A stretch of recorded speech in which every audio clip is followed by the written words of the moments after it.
So parang viewing deck po ito, viewing deck. Viewing deck po. So para makita po yung pinaka City of Romblon, punta po tayo dito sa pinaka viewing deck niya. Diba? Oh, nagkalat ang marmol dito. Alam niyo ba guys, sabi ko nga, kasi sa atin mahal na yung marmol nila eh. Dito guys baligtad. Ang mahal dito yung tiles. Tapos yung marmol, mura lang. Mura lang ang marmol dito. Kaya baligtad dito. Kung sa atin, sa Manila, pagka naka-tiles, yun yung, mali, sorry. Pag naka-marmol ka, mayaman ka. Dito baligtad guys. Pagka naka-marmol ka rito, poor ka. Pero pag naka-tiles ka, ikaw ang mayaman. Dahil nga nagkalat lang sa kanila yung marmol. So parang kumbaga common na yung marmol sa kanila. Pag naka-tiles ka, ikaw ang mayaman. O diba? Classic.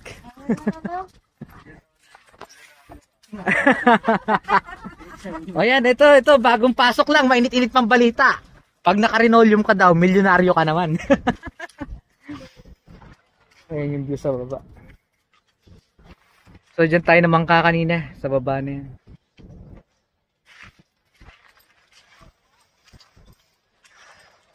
Para palang ano to Port Santiago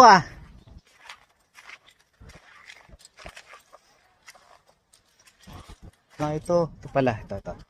Nakita na natin kung ano tong pinupuntahan natin. Restoration of Fuerza San Andres. National Culture Treasure. Romblon. Ayan. So ito pala Fuerza San Andres. Fuerza. Kita nyo naman guys. Kita nyo guys, marmol. Yung baluster nila rito guys, marmol. Marmol. Marmol Lodi.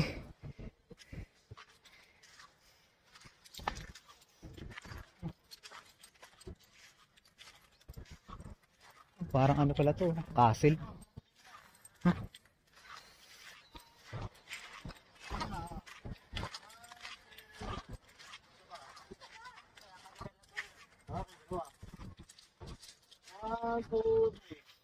Ayan guys, Fuerza San Andres. Hinggil na natatangi nitong kahalagahan sa manang. Ayan sir, sige. Anong kwento ba nito sir? Anong kwento nito? Ito ay pinakakuan. Watchtower noong unang panahon ng mga Spanish. So sino ang nakahimpil dito sir? Mga Spanish o Pilipino?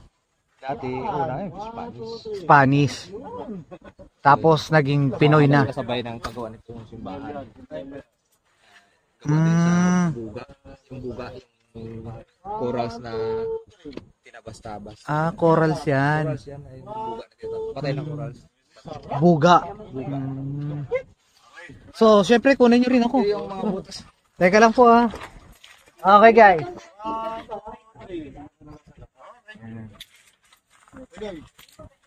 Bakit sabi dun sir sa labas renovate? Ano bang na-renovate dito?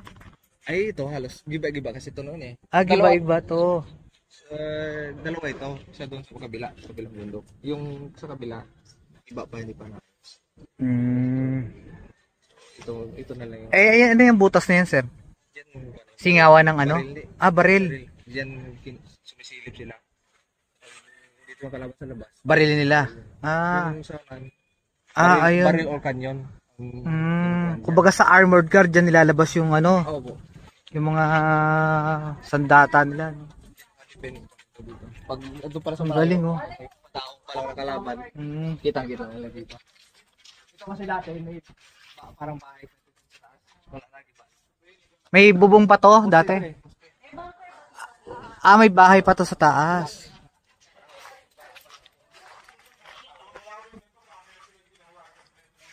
So guys, napaka-historic pala ng ng Romblon.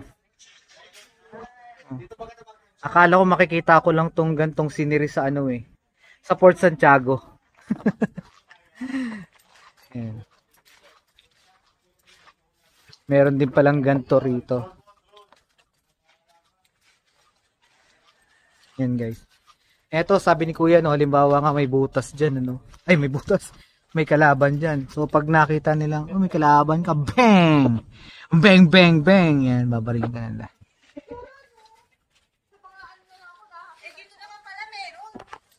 Na? Walang hagdan. So dito yan. Tapos yung mga pader daw nito is gawa sa mga patay na corals. Gawa pala sa corals to mga to.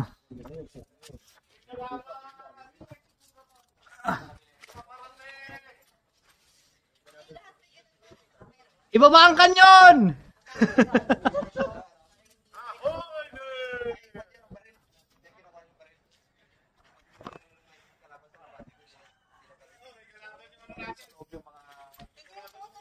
Ayan, ay, kung ano yan, tubig. Pasabugin ang mga praile!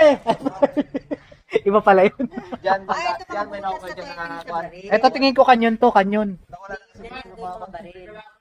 Ah, dyan ang kanyon, dyan, yan, nakadungaw.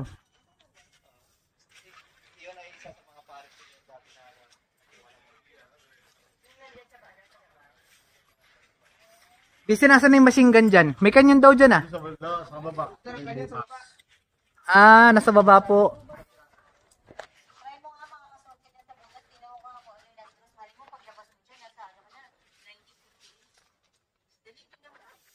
Nagano ka no, napunta ka sa ibang dimension ano? Portal.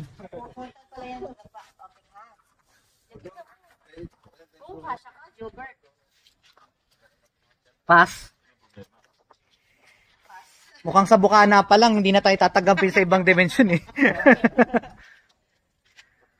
Mga ano siguro to, mga lagay ng mga kanyon tong ano no, mga siwang na to. Kaya silipin nga natin dito.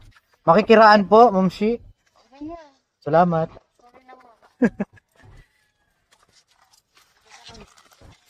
Naku, napakaganda ng view.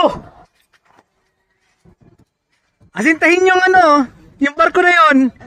Hindi nagbayad ng environmental fee. Asintahin nyo na. Hindi nagbayad ng environmental fee yun.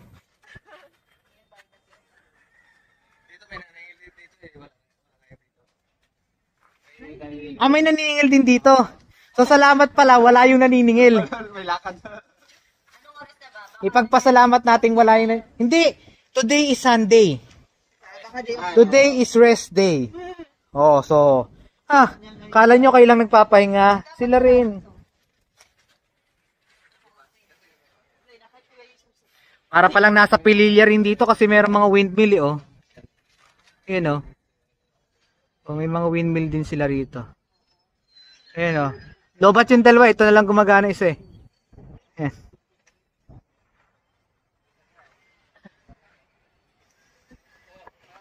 So guys, kitang-kita pala dito no kung may maparating nga talaga na barko ng mga kalaban no. Kitang-kita kaagad nila pwede nilang kanyunin. Apunte! Fuego! Kaboom! Diba?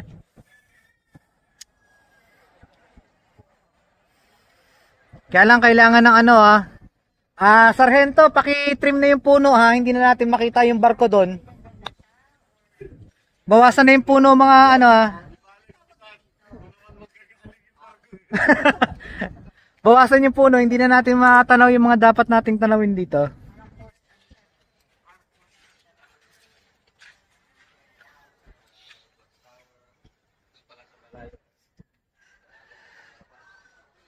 Ilang tao kaya kasya rito, no?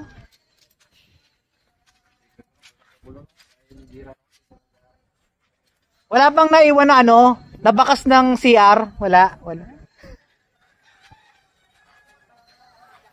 Dito siguro yung ano, no? Yung, ewan ko kung ano pinipwes nila rito kasi paikot eh.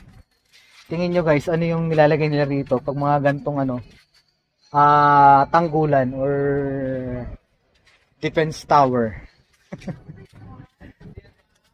Yan, dyan tayo pumasok sa gate niya. Ayan, so kitang-kita mo na rin dito no yung ano, pinaka sentro ng Romblon. Sentro pero nasa gilid. Ayan. So ayun yung in-island hop natin, ano, yung mga isla na yan na nakikita nyo dyan sa ano, sa ating video. Dyan tayo nag-island hop sa mga isla na yan. So far, so good naman yung mga, ayan, pinalipad na pala yung mga drone, pinalipad na yung drone natin. So far, so good naman yung lahat ng napuntahan natin. Yun nga, sabi nga kung sakaling pupunta kayo dito, medyo magdala kayo ng extra money kasi medyo marami silang environmental fee na kinukuha kada beaches. Tapos, meron mga terminal fee kada port. So, ayun, maliit lang naman, mga 50 pesos, 30 pesos, 25. Pero, ayun nga, kung sakto lang yung dadalahin nyo, medyo kakapusing kayo dahil medyo lalo na at marami kayong pupuntahan. Kaya, bye-bye drone! Ingat ka! Makakabalik ka pa sana!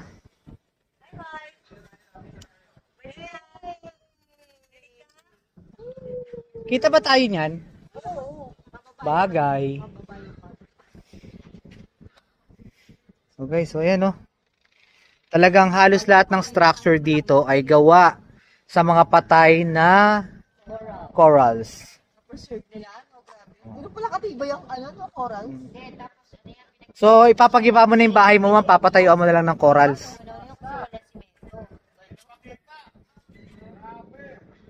Nasaan na? Parang bangaw na lang sa paningin ko. Ang late eh. Hindi na makita.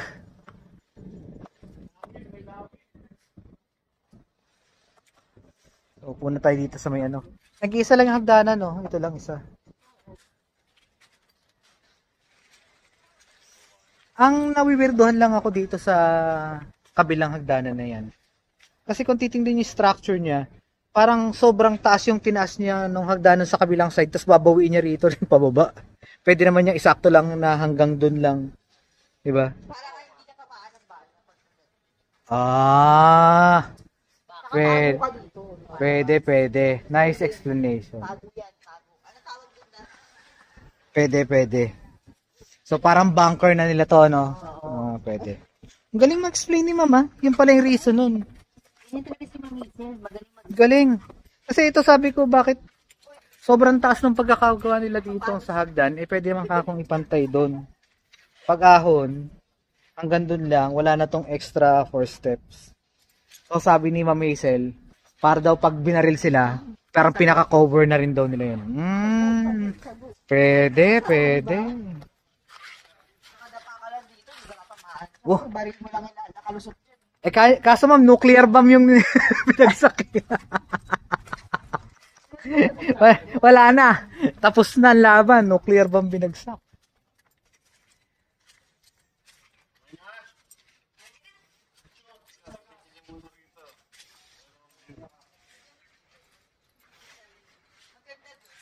Saan tayo magpipicture? Diyan sa taas?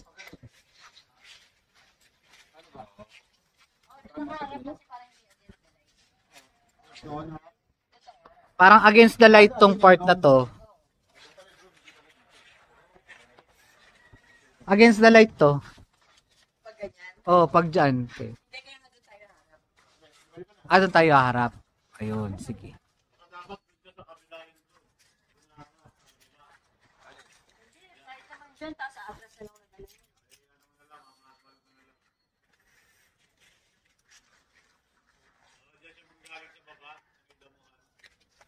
Tapos dito tayo, no? Para malaman nila, uy, nasa loob pala sila ng isang tanggulan, ha? Tanggulan. Fortress. Pupunta raw tayo dun. Sabi tayo sa piloto. Hindi ko rin naman lumipad eh. Uy, tayo ayaw eh. Ayaw lumipad. Ayaw lumipad. Lobot na.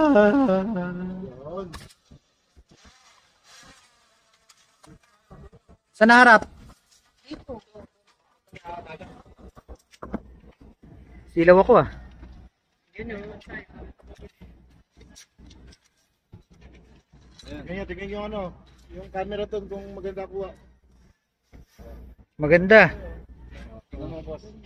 Tingnan, tingnan. Maganda. Patingin pa, hindi pa yung... Yung marunong mag-ano, no? Yung pinapatingin pa yung ano, hindi marunong. Dito, ito, di mo ito na maganda.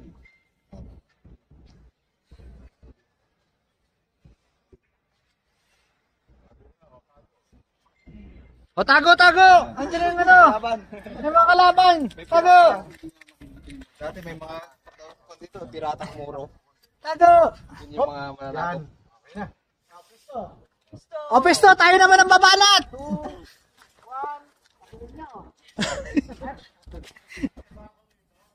Hindi. Siyempre, hindi. Siyempre, kita ka dyan.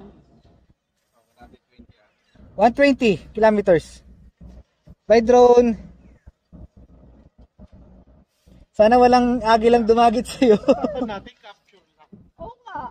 Paano ko makapture ko? Okay na yan. Yan mo, I-crop na lang natin. Oh.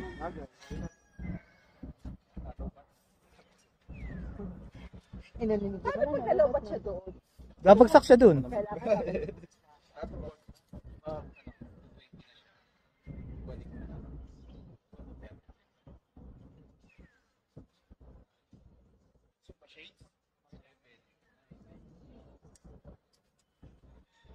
Layo na. Hindi na nga matanaw eh. Lobo ba yun? Lobo? Ako ay may lobo. Lumipad sa langit. Di ko na Yung dumating ang nakita. cruise ship ng Friday, yung Cruise ship. may pumunta na cruise ship Hmm. galing pang Japan. Nagpuntahan sila rito. Isa sa mga destination nila, Romblon, Hmm. tapos Palawan, Busuanga, tapos Manila. Pero pumunta sila rito. Yung ano. Tapos sila sa Manila. So, sinabi nila sa isipan nila dati na ito pala yung tanggulan ng mga sinasakop namin dati. Ay, sorry. Peace mga ano, mga Japs, peace.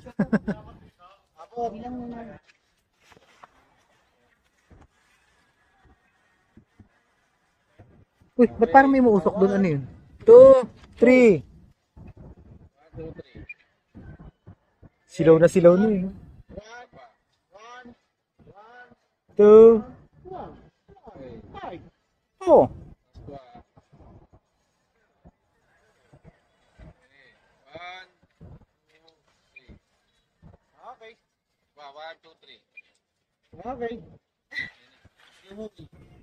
Okay. Let's go home.